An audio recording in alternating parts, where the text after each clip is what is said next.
So this is our schedule that we do. We have every horse listed on that side and who takes care of them. And then every day we write down what they do for the day. I think my favorite part of the equestrian sport is I've always had a love and a passion for horses. And I think anybody will probably tell you that I'm fairly competitive, so I like the competition. And to put those two passions together and be able to do it as my living, you know, it's something that if I didn't do this as a profession, I would have to figure out how to do it as my hobby, because it would be something that I really would want to do.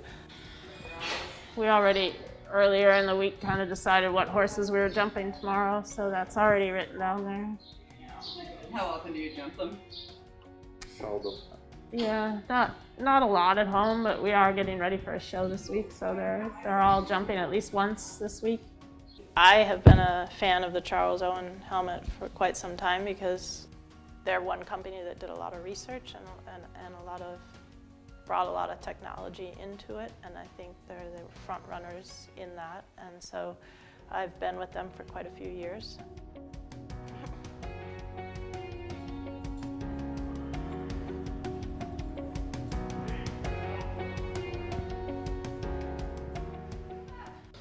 This is Brightling.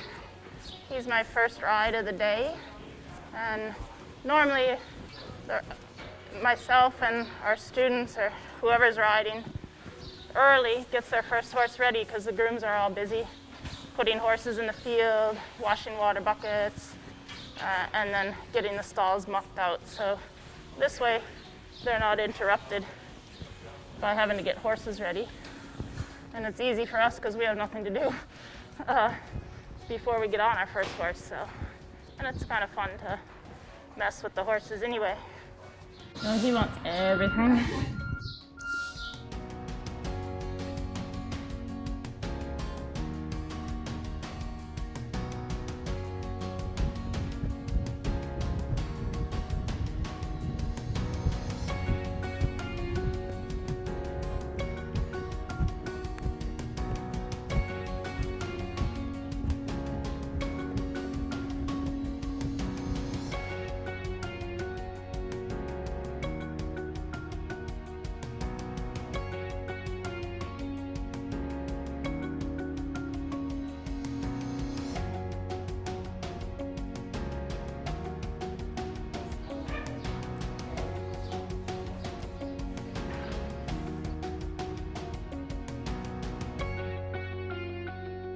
Yeah, I think in our teaching, for trying to stretch the students, you have to, present them with situations that are difficult but solvable. It has to be fair for the student and fair for the horse, obviously.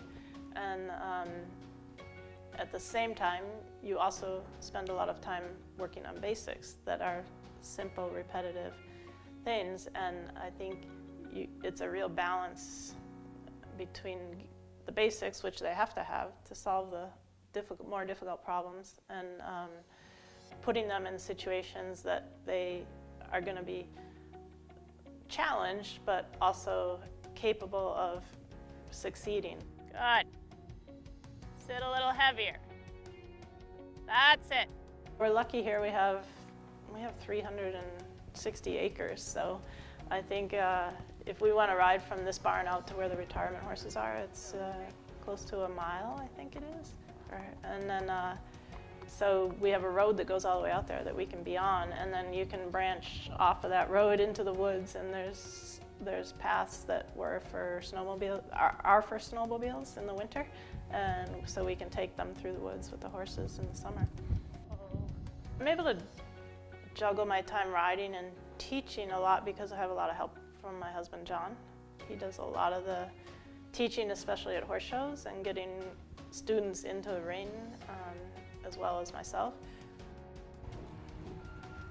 So this is Jiva. She is, I think, 10 or 11 years old, I'm not sure. But we've had her for 3 years now. And she's kind of a speed specialist. She's won a lot of meter 45, some meter 50 classes, and she's had a little time off now, so we're just getting her ready to go back for her first show in Michigan, where she'll do some small classes and basically get ready to do some bigger classes later this fall. It's like a tank. I've always been quite good at concentrating on what I need to do, so we've developed a plan of how I'm going to ride the course between myself and my husband, John, and we do that when we walk the course, and we might adjust it as the class competition goes on if we have that opportunity to be able to see some go. But really my focus when I go in the rain is just executing that plan. I think my job is so many tasks that it's always interesting. You always run into something new every day. Maybe you have a new horse, or you're looking for a new horse, or you have a new student, you're looking for a new student, you have a new show. I think there's always something to catch your interest, and it's never boring.